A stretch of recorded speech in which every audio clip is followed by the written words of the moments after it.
आमलकी एकादशी व्रत कथा 88,000 ऋषियों को संबोधित करते हुए सूत जी ने कहा, हे विप्रो, प्राचीन काल की बात है।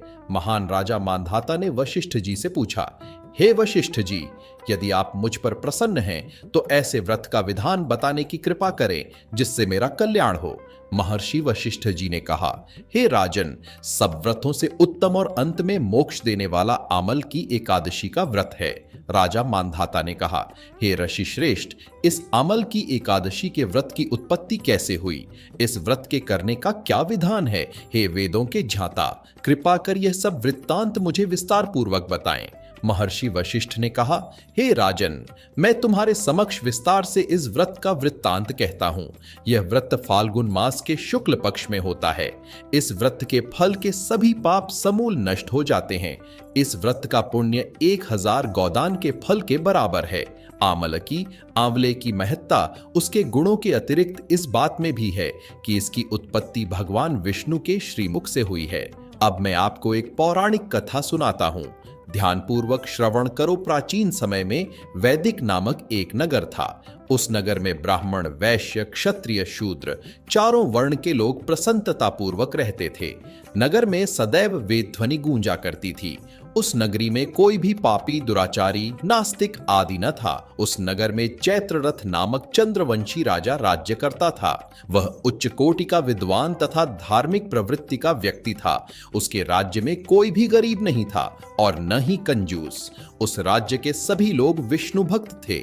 वहां के छोटे बद्दी सभी निवासी प्रत्येक एकादशी का उपवास करते थे। एक बार फाल्गुन माह के शुक्ल पक्ष की आमलकी नामक एकादशी आई। उस दिन राजा और प्रत्येक प्रजाजन, वृद्ध से बालक तक ने आनंद पूर्वक उस एकादशी को उपवास किया।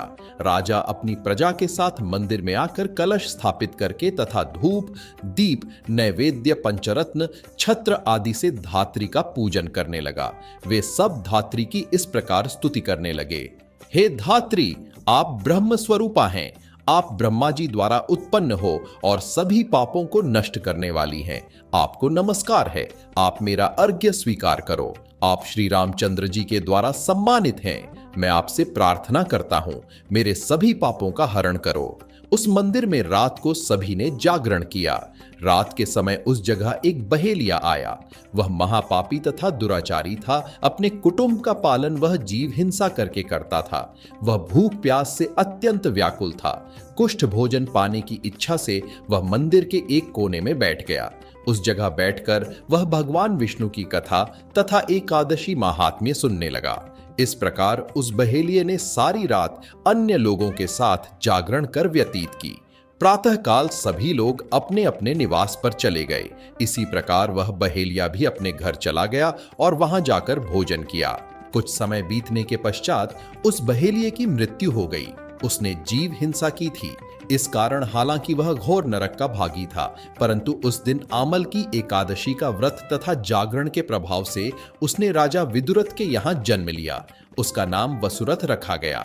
बदडा होने पर वह चतुरंगिणी सेना सहित तथा धन धान्य से युक्त होकर 10 सहस्र ग्रामों का संचालन करने लगा। वह तेज में सूर्य के समान, कांति में चंद्रमा के समान, वीरता में भगवान विष्णु के समान तथा क्षमा में पृथ्वी के समान था। वह अत्यंत धार्मिक, सत्यवादी, कर्मवीर और विष्णु भक्त था। वह प्रजा का समान भाव से पालन करता था। दान देना उसका नित्य का कर्म था। एक बार राजा वसुरथ शिकार खेलने के लिए गया।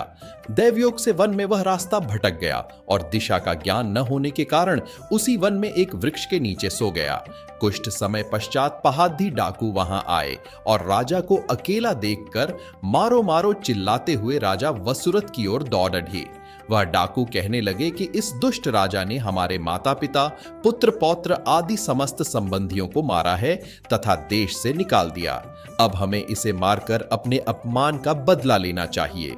इतना कह वे डाकू राजा को मारने लगे और उस पर अस्त्र शस्त्र का प्रहार करने लगे। उन डाकुओं के अस्त्र शस्त्र राजा के शरीर पर लगते ही नष्ट हो जाते और राजा को पुष्पों के समान प्रतीत होते। कुछ देर बाद प्रभु इच्छा से उन डाकुओं के अस्त्र शस्त्र उन्हीं पर प्रहार करने लगे, जिससे वे सभी मूर्छित हो गए। उसी समय राजा के शरीर से एक दिव्य देवी प्रकट हुई।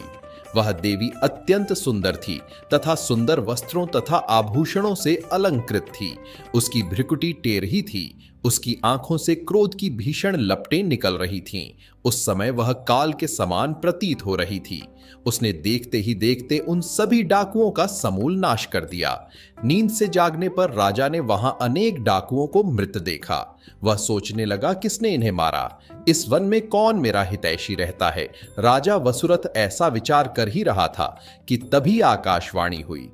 हे राजन, इस संसार में भगवान विष्णु के अतिरिक्त तेरी रक्षा कौन कर सकता है? इस आकाशवाणी को सुनकर राजा ने भगवान विष्णु को स्मरण कर उन्हें प्रणाम किया। फिर अपने नगर को वापस आ गया और सुखपूर्वक राज्य करने लगा। महर्षि वशिष्ठ ने कहा, हे राजन, यह सब आमल की एकादशी के व्रत का प्रभाव था। जो मनुष्य एक भी आमल की एकादशी का व्रत करता है, वह प्रत्येक कार्य में सफल होता है और अंत में वैकुंठ धाम को पाता है।